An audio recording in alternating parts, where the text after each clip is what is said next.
se demander comment devient-on Arnaud Montebourg, c'est d'abord se demander quand est-ce que vous êtes devenu de gauche. Devenu? Vous l'étiez dès la naissance? Ça, je ne pourrais pas le certifier. Je n'étais pas témoin de ma propre naissance et de ce qu'il y avait dans ma tête. D'ailleurs, qui pourrait le certifier? Je me souviens de ma naissance à la politique. C'était en 1974, j'avais 12 ans. Il y avait eu le décès de Georges Pompidou, président de la République. Et je me souviens que j'avais un ami à l'époque au collège à Dijon. C'était le collège Marcel Pardet, du nom d'une grande résistance dijonnaise. Et cet ami formidable, j'ai découvert qu'il défendait Giscard et lui a découvert que je défendais Mitterrand. Il y avait une transmission implicite familiale et il y a eu les premières affiches, les premières querelles sympathiques, politiques, comme la France l'affectionne. Et finalement, ce sont mes premiers souvenirs politiques.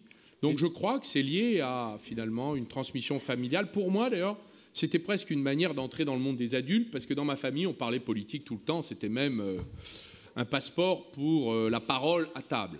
Votre mère était professeure d'espagnol, votre père inspecteur des impôts. Vous avez pris votre carte au Parti socialiste à 18 ans, quand vous étiez alors étudiant à Dijon. Et ensuite, vous êtes entré à Sciences Po.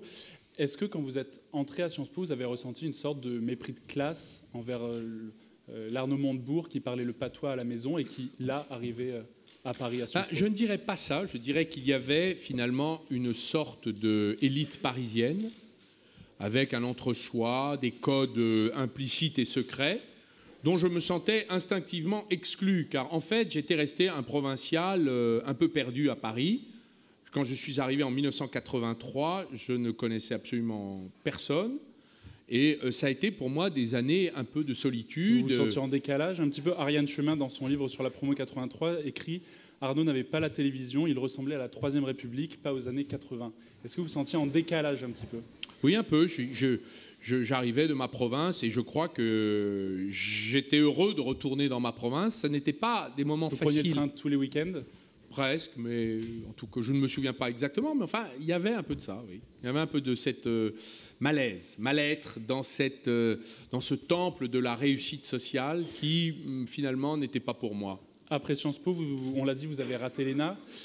Et en décembre 2014, vous avez déclaré... C'était une chance, c'était ma chance. Pourquoi? Mais qu'est-ce que j'aurais pu faire comme sous-préfet? Sous-préfet de Saône-et-Loire, c'est... Pas que de Saône-et-Loire, de Saint-Pierre-et-Miquelon, si peut-être. Qu'est-ce que j'aurais pu devenir dans des fonctionnaires, dans des fonctions d'exécution, même de haut niveau? C'est par rancœur que vous dites ça? Non, non, pas du tout. J'avais fait ça pour faire plaisir à mon père. Il m'avait dit, lui était fonctionnaire et il voulait que je fasse mieux que lui. Il faut lui rendre cet hommage. Et il m'avait tanné, il m'a dit, écoute, je te paye des études, c'est pour quand même qu'il se passe des choses sérieuses. Pour lui, avocat, ce n'était pas un métier. Pourquoi? Parce que c'est une profession libérale, on ne sait pas ce qu'on va gagner à la fin du mois. Et bon, il y avait une absence de sécurité et pour lui, ce n'était pas une promotion sociale, parce que pour lui, les avocats... ce n'était pas une promotion sociale. Et pourtant, vous êtes devenu avocat. Vous avez déclaré en décembre 2014, l'ENA, c'est l'école de l'arrogance et des sachants sectaires. Le barreau, justement, c'est l'école de l'humilité. Est-ce que vous demandez sa suppression, l'ENA, comme Bruno Le Maire? Non, je ne demande pas. D'abord, c'est très difficile de fermer une école. Je ne demande pas sa suppression. Je demande les modifications de son recrutement. Et peut-être aussi, je crois qu'il serait utile de la fusionner avec l'Institut national des administrateurs territoriaux, puisque la fonction publique territoriale a besoin de cadres de haut niveau. L'école nationale, je crois, des administrateurs de santé qui dirigent les hôpitaux, c'est des énormes établissements publics. Pourquoi ne pas imaginer une grande école de la fonction publique? Et par ailleurs, moi, je serais assez favorable qu'on exige un peu d'expérience professionnelle avant d'accéder à des postes aussi considérables qui, finalement, figent l'état d'esprit d'un jeune dans la croyance qu'il est supérieur aux autres et qui, finalement, va l'infliger, sa supériorité, toute sa vie à beaucoup d'autres. On a à gérer ensuite, quand on est dirigeant politique, une technostructure extrêmement préoccupante. D'abord parce qu'elle définit le champ des possibles et considère qu'elle a une légitimité supérieure à celle issue du suffrage populaire. Donc on a là un conflit de légitimité qu'il va falloir résoudre d'une manière ou d'une autre. Et donc le barreau, c'était l'école de l'humilité. Avant de devenir avocat... Je peux vous dire pourquoi ? Dites-moi. Parce que quand vous êtes... J'étais avocat pénaliste, hein, donc je défendais des cas difficiles. Je dis souvent... Vous avez défendu la mère du petit Grégory. Beaucoup d'innocents, mais aussi quelques coupables. Vous voyez ce que je veux dire. Vous avez défendu l'assassin de M. Bousquet, de René Bousquet, également. Oui, de Bousquet, l'ancien chef de la police de Vichy, oui. Oui, non, je veux dire une chose, c'est que c'est un métier difficile parce qu'on est en situation structurelle d'infériorité, puisque vous défendez des gens qui n'ont aucune chance de s'en sortir. Et vous devez néanmoins les défendre. Donc c'est une école, c'est un apprentissage de l'infériorité. Voilà. Et c'est vrai, c'est une bonne opposition. En 1989, vous devenez avocat et vous avez gagné avant le concours d'éloquence de la Sorbonne, le concours de la conférence du stage qui retient les 12 avocats les plus éloquents. Comment vous avez travaillé votre éloquence? Est-ce que vous aviez des modèles? Comment vous avez appris cette diction qui vous est si tant reprochée?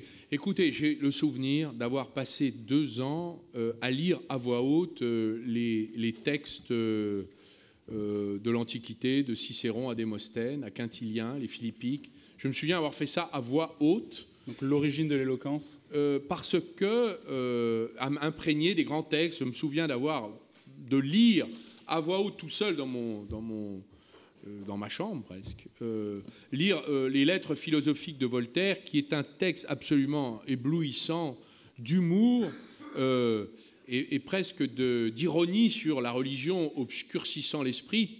Et en même temps, Voltaire protège Dieu qu'il ne veut jamais atteindre, mais il s'attaque aux églises, aux porteurs d'observance, comme il dit. Et ce texte, vous voyez, je l'ai encore en moi, parce que je le lisais à voix haute. C'est un texte absolument phénoménal. C'est le best-seller de Voltaire qui l'a rendu. Oui. Et c'est vrai que ce travail sur les textes, sur la littérature, je me souviens des plaidoiries de Gambetta pour Delescluze, que je lisais à voix haute. Donc j'ai fait un apprentissage absolument laborieux pendant des années. Et ça vous a servi, puisqu'en 1997, vous devenez député de Saône-et-Loire, dans la circonscription de Louhans, et vous faites la démonstration de votre éloquence tous les ans à Frangé-en-Bresse. On regarde.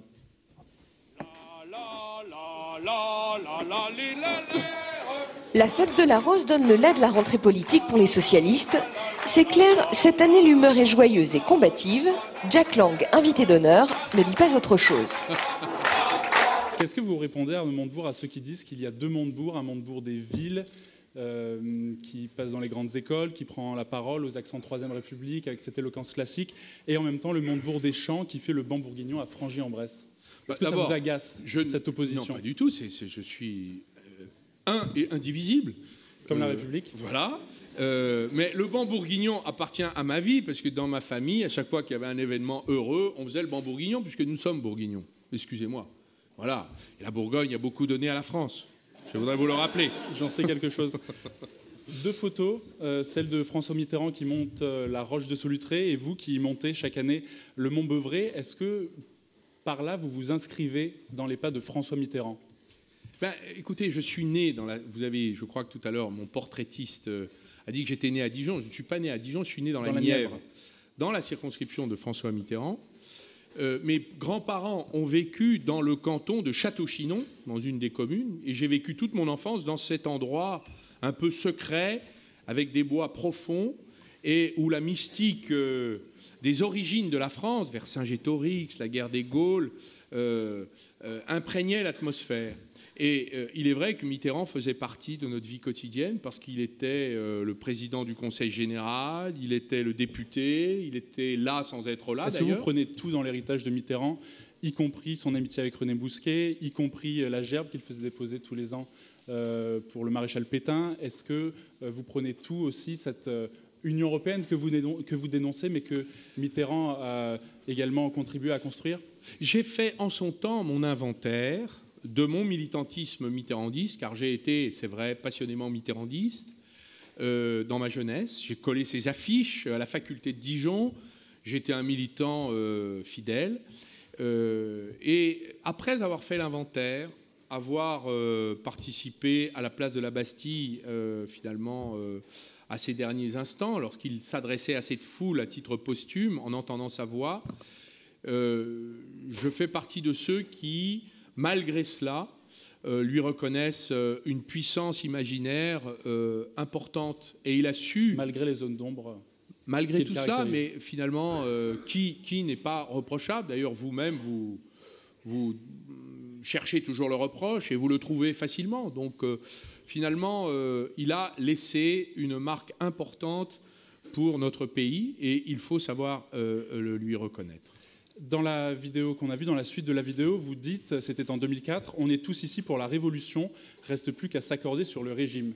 Est-ce que vous êtes toujours pour la révolution, Arnaud Montebourg, ou est-ce que l'expérience du pouvoir en tant que ministre de l'économie vous a fait changer d'avis ? Je défendais la révolution douce quand j'ai défendu la sixième République. Oui, c'est ça que ça voulait dire. Vous l'êtes toujours ? C'est-à-dire une sorte de transformation du système politique qui nous permette d'arriver à d'autres décisions. Je le suis toujours. C'est d'ailleurs l'un des éléments du programme que je défends devant les Français aujourd'hui. Vous êtes devenu un entrepreneur depuis votre démission du gouvernement. Vous êtes tourné vers la chaîne d'ameublement Habitat. Vous en étiez le vice-président. Vous avez investi 56 000 € dans une start-up. Est-ce que vous êtes aujourd'hui, Arnaud Montebourg, un politique entrepreneur ?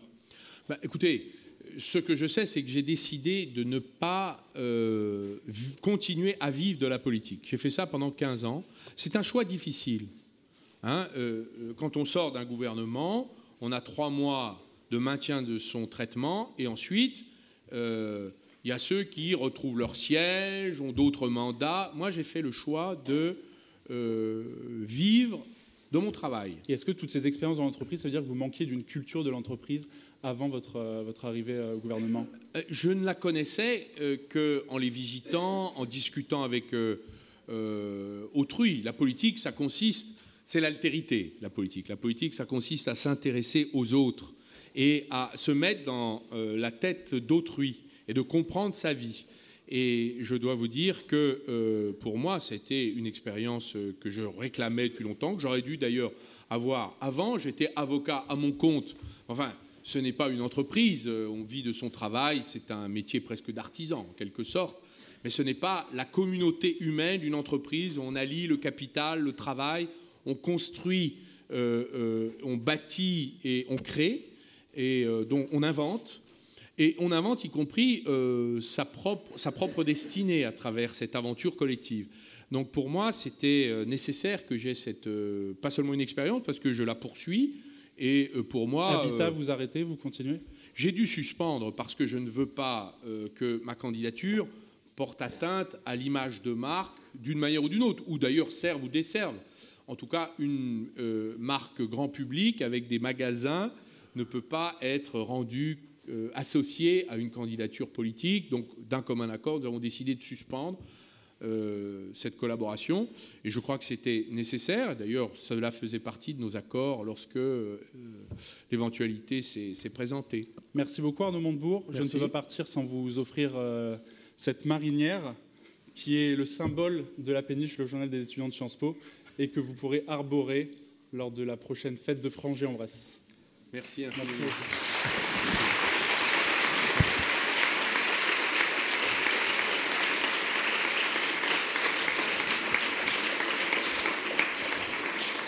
Merci Loris.